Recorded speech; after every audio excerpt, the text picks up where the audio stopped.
Kính chào quý vị và các bạn đang theo dõi Kỷ nguyên công nghiệp mới, chương trình tin tức chuyên biệt về khu công nghiệp và hệ sinh thái sản xuất Việt Nam.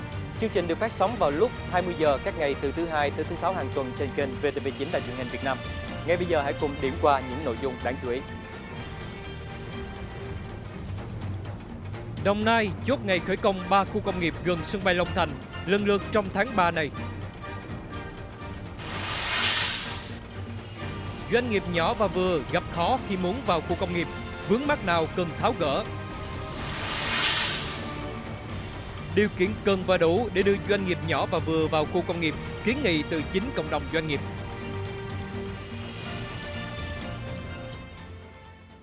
Sau lễ động thổ ngày 19 tháng 12, Đồng Nai dự kiến khởi công 3 khu công nghiệp với tổng diện tích hơn 2.200 ha trong tháng 3 năm 2026. Ủy ban Nhân dân tỉnh Đồng Nai vừa có văn bản thực hiện kết luận về giải quyết các khó khăn vướng mắc đối với các dự án khu công nghiệp Long Đức 3, khu công nghiệp Bào Cạn Tân Hiệp giai đoạn 1 và khu công nghiệp Xuân Quế Sông Nhạn.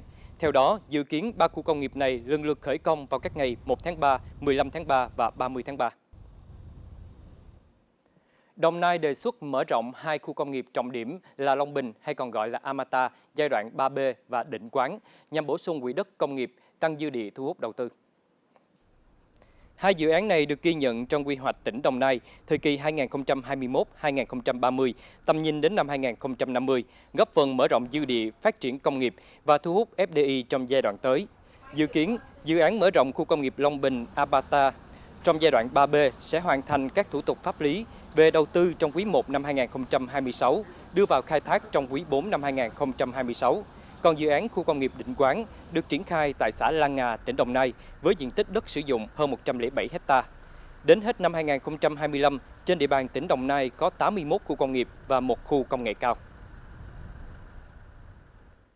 Đến cuối năm 2025, tổng vốn FDI đăng ký vào Việt Nam đạt hơn 38 tỷ đô la Mỹ. Dòng vốn FDI ổn định không chỉ tạo lực đẩy cho công nghiệp chế biến chế tạo mà còn trực tiếp kích hoạt sự phát triển mạnh mẽ của thị trường bất động sản, khu công nghiệp, phân khúc hạ tầng then chốt của chuỗi cung ứng. Tổng diện tích đất khu công nghiệp tăng thêm hơn 2.000 ha so với năm 2024, phản ánh xu hướng mở rộng nguồn cung, tiếp tục được duy trì mạnh mẽ. Mặt bằng giá thuê đất khu công nghiệp tiếp tục duy trì xu hướng tăng, dòng vốn FDI ổn định và hạ tầng giao thông bứt phá. Song song đó, thị trường ghi nhận làn sóng M&A bất động sản công nghiệp sôi động, với tổng giá trị giao dịch ước gần 1 tỷ đô la Mỹ. Bất động sản khu công nghiệp Việt Nam đang bước vào một chu kỳ tăng trưởng mới mang tính chọn lọc, chất lượng và bền vững hơn trong giai đoạn 2026-2028. Thưa quý vị, Cần Thơ sẽ hình thành một khu kinh tế và 40 khu công nghiệp đến năm 2030, tầm nhìn năm 2050. Nổi bật trong quy hoạch là định hướng phát triển hệ thống khu chức năng công nghiệp. Trong đó, khu kinh tế Trần Đề được cho là đóng vai trò cực tăng trưởng phía đông nam thành phố Cần Thơ. Còn hệ thống 40 khu công nghiệp có tổng diện tích khoảng hơn 61.200 ha, tạo khung phát triển đồng bộ, công nghiệp, dịch vụ, logistics hiện đại. Hệ thống này không chỉ tận dụng lợi thế sông Hậu, cảng biển mà còn kết nối chặt chẽ với các hành lang kinh tế quốc gia và quốc tế.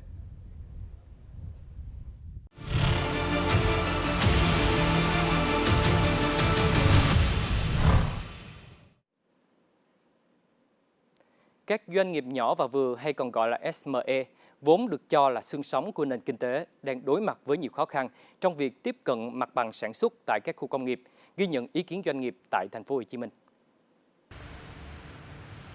Là doanh nghiệp nhỏ và vừa trong lĩnh vực thực phẩm, bà Thanh Hoa luôn muốn đưa cơ sở sản xuất của mình vào khu công nghiệp vì sẽ có rất nhiều lợi ích. Tuy nhiên, dù đã tìm hiểu nhiều phương án trong thời gian dài, nhưng điều này cũng chỉ dừng ở mong muốn kiến nghị. Doanh nghiệp vừa và nhỏ khi mà muốn vào khu công nghiệp thì phải đáp ứng được những cái điều kiện nó quá khả năng của các doanh nghiệp nhỏ này. Cái thứ nhất. Cái thứ hai là chi phí để mà vào các khu công nghiệp đó thì cũng chưa phù hợp so với lại chi phí của một doanh nghiệp nhỏ vận hành. Ngay bản thân tôi nếu mà có chính sách hỗ trợ phù hợp thì tôi sẵn sàng xin đăng ký tham gia vào các khu công nghiệp tập trung như vậy. Bởi vì cái thứ nhất là mình cũng sẽ tiết giảm được một vài các cái chi phí. Ngoài ra nữa thì doanh nghiệp cũng sẽ chuyên nghiệp hơn và có thể là tăng trưởng lớn mạnh được hơn.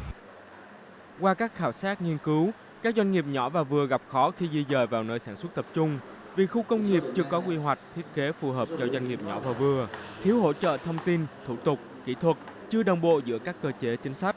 Ngoài ra, các doanh nghiệp còn lo ngại về mất nguồn nhân lực, bạn hàng, khách hàng truyền thống, vốn đã hiện hữu từ lâu trong khu dân cư. Tuy nhiên, trở ngại hàng đầu vẫn là về tiếp cận nguồn vốn để di dời. Đối với An Dương thì hiện bây giờ An Dương cũng có cái kế hoạch phát triển về cái mảng về robot, về số hóa và phát triển giải pháp tổng thể cho một cái nhà máy thông minh. Thì trong trường hợp này thì công ty chúng tôi cũng cần có một cái khoản vốn nhất định. Cái thứ hai là về cái mặt bằng. Thì hiện bây giờ cái chi phí mặt bằng ở Việt Nam cũng tương đối khá cao và cái chi phí lãi vay nó cũng khá lớn. Về phía hội chúng tôi cũng ghi nhận những cái ý kiến, tiếp thu những cái kiến nghị của các cái doanh nghiệp hội viên. Thì trong thời gian tới chúng tôi sẽ có những cái đề xuất về thành phố cũng như các sở ngành, lãnh đạo ủy ban thành phố có cơ chế tháo gỡ, hỗ trợ cho các doanh nghiệp được tiếp cận, được tham gia vào các cái cụm công nghiệp, khu công nghiệp với cái giá chi phí về thuê đất, thuê nhà xưởng và các cái thủ tục khác hợp lý nhất. Hiện tại, Nghị định 198 năm 2025 của Quốc hội về một số cơ chế chính sách đặc biệt phát triển kinh tế tư nhân có quy định khu công nghiệp, cụm công nghiệp phải dành 5% diện tích đất để dành cho doanh nghiệp công nghệ cao thuộc khu vực kinh tế tư nhân, doanh nghiệp nhỏ và vừa, doanh nghiệp khởi nghiệp sáng tạo, thuê lại. Theo nhiều chuyên gia, nếu nội dung này được thực hiện, sẽ là cơ hội cho các doanh nghiệp nhỏ và vừa.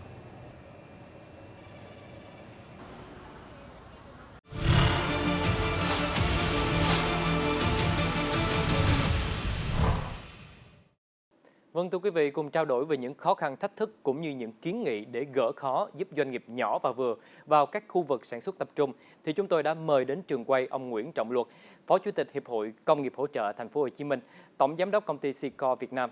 Đầu tiên xin được chào ông và cảm ơn ông đã nhận lời tham gia chương trình lần này.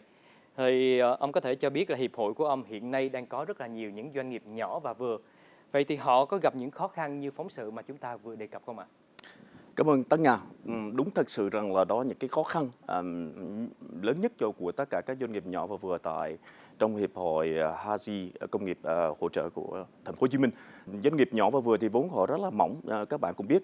Chính vì vậy cho nên mỗi khi họ muốn chuyển đổi đi vào khu công nghiệp thì họ phải lăn tăn và suy nghĩ rất là nhiều. Thứ hai nữa rằng là những cái chính sách và ưu đãi của nhà nước nó không có triển khai đồng bộ. Có nghĩa rằng là không đi đến sâu với những người làm chủ doanh nghiệp. Điều thứ ba là cái doanh nghiệp nhỏ và vừa nó đi theo cái tâm lý của thị trường. Có nghĩa các bạn cũng không muốn rời ra khỏi những cái môi trường kinh doanh quen thuộc. Với những khó khăn mà ông đã chia sẻ, vậy thì để cho doanh nghiệp nhỏ và vừa vào được khu công nghiệp thì mình cần phải gỡ vướng những cái vướng mắc nào ạ? Muốn gỡ ra được những cái vấn đề đó, điều đầu tiên chúng ta phải, thứ nhất là phải đầu tư về cái hạ tầng đồng bộ để làm sao các doanh nghiệp nhỏ và vừa vượt ra khỏi những cái khó khăn mà chúng ta đã nêu như ban đầu. Quan trọng chúng ta phải kết nối được là ba nhà thứ nhất nhà nước, thứ hai là nhà băng, thứ ba là nhà doanh nghiệp để làm sao để cho họ hợp tác và đoàn kết nhịp nhàng với nhau. Vậy thì ông kỳ vọng như thế nào khi nghị quyết 198 năm 2025 của Quốc hội quy định về một số cơ chế chính sách đặc biệt phát triển kinh tế tư nhân, trong đó có điều khoản quy định là dành diện tích đất khu công nghiệp cho các doanh nghiệp đổi mới sáng tạo và doanh nghiệp SME ạ? Cá nhân tôi nghĩ phải cần có một cái chính sách và cái nghị quyết như thế nào để hỗ trợ cho những cái doanh nghiệp nhỏ và vừa trong những cái ngành nghề mà rất là truyền thống như chúng ta đã có. Và điều thứ hai nữa rằng là chúng ta phải có tuyên truyền đi sâu đi rộng và tất cả các chủ của doanh nghiệp nhỏ và vừa. Và điều thứ ba nữa phải làm sao để cho các bạn tiếp cận được cái nguồn vốn mà càng nhiều càng tốt. Một lần nữa xin được cảm ơn những chia sẻ rất là hữu ích của ông. Vâng, thưa quý vị, một khi rào cản được gỡ thì doanh nghiệp nhỏ và vừa sẽ có thêm không gian để phát triển và nâng cao năng lực cạnh tranh. Đến đây thì chương trình Kỷ nguyên công nghiệp mới xin được khép lại. Cảm ơn quý vị và các bạn đã quan tâm theo dõi. Kính chào tạm biệt và hẹn gặp lại.